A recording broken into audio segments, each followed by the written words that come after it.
नमस्कारम। मैंने हमेशा नोटिस किया है कि बहुत सारे प्लेयर्स को ना फ्रेंच डिफेंस में बहुत ज़्यादा दिक्कत आती है। तो ये जो आज हम गेम देखने वाले हैं बहादुर जोबावा, जो कि मुझे लगता है बहुत ही बेहतरीन क्रिएटिव प्लेयर है और मतलब उस कैटेगरी में तो मेरे फेवरेट प्लेयर हैं बहादुर जोबावा। और जो उनका स्टाइल है ना चेस खेलने का, मतलब एकदम अलग सा है उनका स्टाइल। रिचर्ड रैपपोर्ट बोलो आप या फिर बहादुर जोबावा बोलो, मैमाडारो बोलो, ये सब इवन चूंकि ये सब अलग लीग के प्लेयर हैं, राइट। इनको बहुत ज़्यादा फ़र्क नहीं पड़ता है कि ओपनिंग्स क्या हो रही हैं, लेकिन गेम में जो क्रिएटिविटी है वो या फिर जो कॉम्बिनेशन है या उनका जो स्टाइल है, वो आपको यूनिक लगेगा हमेशा, राइट? अब डायरेक्टली गेम की तरफ जाते हैं और कोशिश करेंगे उसमें कि क्या हुआ था उसको हम थोड़ा-सा डिटेल में देखें। शॉर्ट गेम है तो आप ज़रूर पूरा देखना, मज़ा आने वाला है इसमें, राइट? एक गेम मैंने किया था विषयानंद और मिखाइल ताल के बीच, जो एकमात्र गेम था वो मैंने अपलोड किया था, वो आप ज़रूर देखना। अब हम डायरेक्टली गेम की तरफ जाते हैं और उसको देखेंगे। D4 से स्टार्ट हुआ।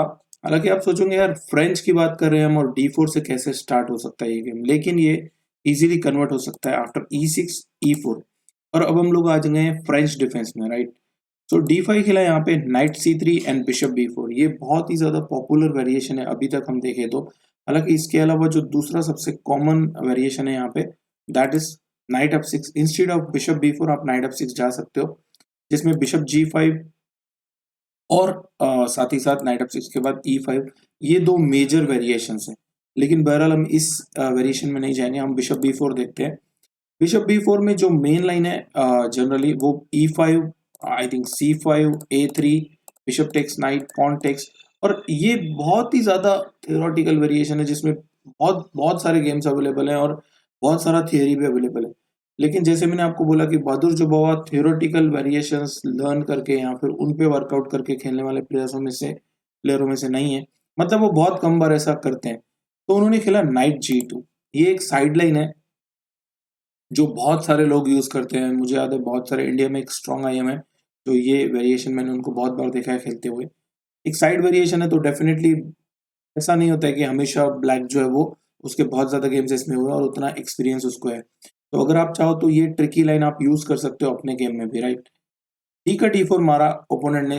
डेफिनेटली ये तो सोचना ही पड़ेगा कि यार पॉन क्यों दे रहा है व्हाइट इसमें, राइट। व्हाइट ने सिंपली यहाँ पे A3 खेला और ब्लैक ने एक्चुअली बिशप E7 खेल खेल दिया। यहाँ पे मार्टिनेज लोपेज जो प्लेयर थे, 2552 रेटिंग है, तो डेफिनेटली उनको इतना थियरी तो उनको बेसिक है, पता ही होता है, राइट। लेकिन अगर हम देखें यहाँ पे A3 के बाद इंस्टेड ऑफ बिशप E7, मतलब बिशप E7 के अलावा अगर वो बिशप इंटू C3 मारते तो यहाँ पे आप नाइट इंटू C3 मार सकते हो। और सपोज एक बार के लिए सोच लेते हैं कि F5 अगर इसको E4 को प्रोटेक्ट करने के लिए खेल ही लिया होता तो क्या होता था। यहाँ पे व्हाइट के पास एक बहुत ही अच्छा कंटिन्यूएशन है जो थोड़ा सा अग्रेसिव लग रहा है। कुछ मटेरियल जा रहा है लेकिन मजा आने वाला है इसमें। F3 खेल सकते हैं आप। अगर आप E इंटू F3 मारते हो तो इसमें सिंपली क्वीन इंटू F3 मारते हैं और दूसरा पॉन भी ऑफर कर रहा है। सपोज इसको मार भी दिया तो सिंपली आप बिशप E3 खेल सकते हो, जिसमें फ्यूचर में लॉन्ग कैसल कर सकता है व्हाइट। और ब्लैक का किंग देखो अब इतना अच्छा नहीं लग रहा है। अगर आप इस पोजीशन में गेम्स चेक करोगे तो डेफिनेटली आपको बहुत सारे गेम्स मिलेंगे जिसमें व्हाइट ने बहुत अच्छा स्कोर किया। तो यहाँ पे A3 के बाद हालांकि उन्होंने बिशप E7 खेल दिया था, जहां पे बहादुर जोबावा ने नाइट इंटू E4 मार दिया एंड नाइट F6। अब यहाँ तक आते आते बहुत सी आसान सा पोजीशन आ गया है। हालांकि इसके अलावा नाइट F6 के अलावा नाइट D7 और BD7 जैसे मूव्स भी आ सकते हैं, जिसमें BD7 में बाद में बिशप C6 करते हैं, बिशप इंटू E4 मारते हैं और C6 खेल देते हैं। तो एक कारोकान टाइप का पोजीशन आ जाता है, राइट। लेकिन मार्टिनेज लोपेज ने यहाँ पे नाइट F6 खेला और बहादुर जोबावा ने सिंपली बगैर किसी प्रॉब्लम के एक्सचेंज कर दिया night into F6, bishop into F6 and bishop E3। अब ये बहुत ही स्टार्टिंग पोजीशन लग रहा है और बहुत ही बेसिक पोजीशन लग रहा है जो सिर्फ 8 मूव के बाद आ गया है। और फ्रेंच का जो टिपिकल स्ट्रक्चर होता है ना, फ्रेंच में जनरली क्या होता है, आपका पॉन D5 पे होता है ब्लैक का, और व्हाइट का एक पॉन E5 पे होता है क्लोज वेरिएशन में, राइट। तो वैसा कुछ नहीं है, अब सेंटर ओपन है, राइट। तो टिपिकल फ्रेंच वाला स्ट्रक्चर तो नहीं है फिलहाल। ब्लैक ने यहाँ पे सोचा कि यार C8 का बिशप मेरा इतना अच्छा नहीं लग रहा है, तो कैस्टिंग तो मेरा रेडी है, उसको कोई प्रॉब्लम नहीं होना चाहिए, राइट। तो उन्होंने खेला B6 और इस बिशप को वो इस लॉन्ग डायगोनल पे, बोर्ड पे जो दो सबसे बड़े डायगोनल होते हैं उनमें से एक पे रख रहे हैं, जो सच में तो एकदम सही लग रहा है, मतलब टेक्निकली भी सही लग रहा है और आप देखो पीस प्लेसमेंट के हिसाब से भी सही लग रहा है। लेकिन जोबावा ने कैसे उसको पनिश किया, अभी आप देखना आगे। नाइट F4 खेला यहाँ पे। ये बहुत ही मतलब रेयर स्क्वायर लग रहा है नाइट के लिए। जनरली नाइट के लिए F3 स्क्वायर बहुत नेचुरल होता है और बहुत बार आप E2 पे भी रख सकते हो, राइट? बाद में नाइट G3 भी जा सकते हैं, बट F4 इस वेरिएशन में बहुत ही यूजफुल मूव है, राइट? नाइट F4 जैसे ही खेला, बिशप B7 खेला, ये उनका ऑब्वियस थ्रेट था, और ऑब्वियसली आप बिशप B7 के बाद उस डायगोनल में आप अटैक कर रहे हो, तो प्रॉब्लम नहीं लग रहा है। व्हाइट ने खेला क्वीन G4। व्हाइट जितनी कोशिश कर रहा है पीसेस को डेवलप करने की इजीली यहाँ पे, अब पहली बार ऐसा लग रहा है कि सच में प्रेशर बन रहा है G7 पे, because may be next move night H5 आ सकता है, और अब आप देख सकते हैं इन दोनों पे प्रेशर आ सकता है, और आप सिंपली अगर आप शॉर्ट कैंसिल करोगे भी तो इतना ज्यादा कुछ नहीं हो रहा है इसमें, राइट? लेकिन जैसे ही उन्होंने क्वीन G4 खेला, ब्लैक ने खेला यहाँ पे G6।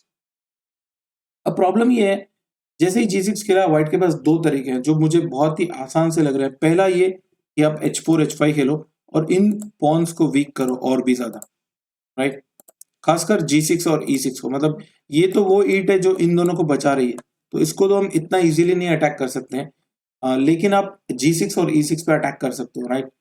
तो यहाँ पे H4 H5 तो एक ऑब्वियस मूव लग रही है मुझे, लेकिन अगर हम देखें तो G6 के अलावा यहाँ पे ब्लैक के पास जो है नाइट D7 भी एक ऑप्शन था, जिसमें वो सिंपली बिशप B5 अगर आप आते हो तो मे बी C6 खेलना ही पड़ेगा, अदरवाइज बहुत सारे प्रॉब्लम्स हो रहे थे वहां पे, एंड देन बिशप C4। अब ये एक पोजीशन आ सकती थी, लेकिन क्वीन G4 के बाद जैसे ही G6 खेला, जुबाओ ने दिया चेक।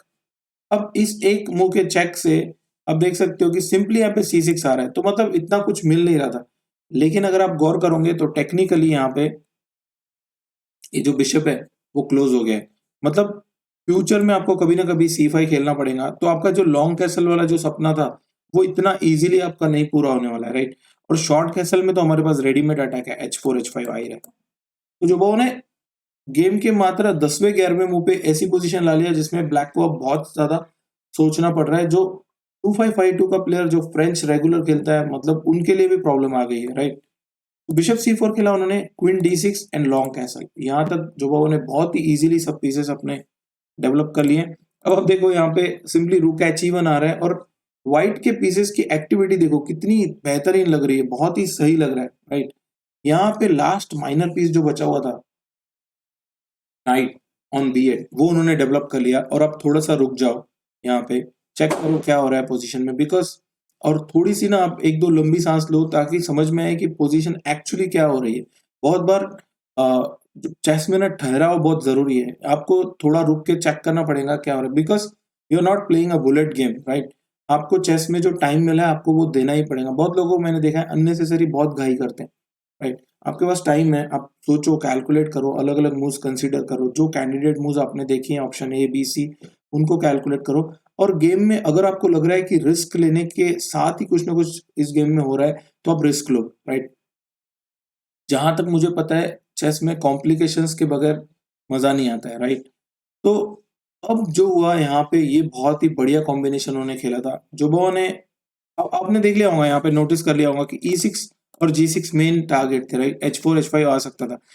ताल का सिंपल रूल था, किंग जब तक सेंटर में है आप जितनी चाहे आप आतंक फैला सकते हो, बिकॉज ब्लैक को हमेशा ये रहेगा कि यार मेरा किंग किधर सेफ होने वाला है, राइट? तो उन्होंने खेला नाइट इंटू E6।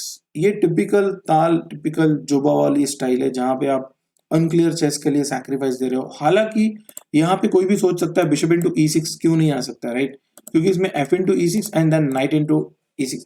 आपको शायद याद हो ताल और बोटवेनिक के गेम में जो कारोकान का एक गेम हुआ था, उसमें उन्होंने यहीं पे सैक्रिफाइस दिया था। हालांकि वो गेम बोटवेनिक बाद में जीत गए थे, ताल उसमें जीत नहीं पाए थे, लेकिन ये सैक्रिफाइसेस हमेशा आते हैं, राइट?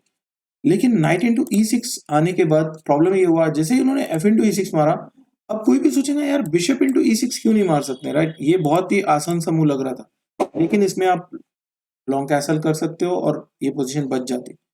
लेकिन जुबाओ ने सैक्रिफाइस देने के बाद क्या किया, एक सिंपल मूव, मतलब एक शॉट मार रहे हैं 6 या 4 और एक सिंगल रन निकाल रहे हैं, तो ये वाली टेक्निक से खेल रहे हैं वो। बिशप F4 खेला, क्वीन पे अटैक है, क्वीन टू E7, एंड अभी भी देखो यानी पीस सैक्रिफाइस देके वो इतना कॉन्फिडेंटली, इतना कूलली खेल रहे हैं। रुक H1 खेल दिया उन्होंने। अब जो गेम में जो आखिरी पीस बचा हुआ था, मैं बोलता हूँ इस टेक्निक को वर्स्ट पीस फर्स्ट। मतलब वर्स्ट पीस मतलब जो आपका जो गेम कंट्रीब्यूट नहीं कर रहा है गेम में, आप उसको ला लो, और धीरे धीरे आपके पीसेस जो है आपकी इंप्रूव होते जाएंगे, और आपके पीसेस अगर इंप्रूव हो रहे हैं तो आपकी पोजीशन भी डेफिनेटली इंप्रूव होने वाली है।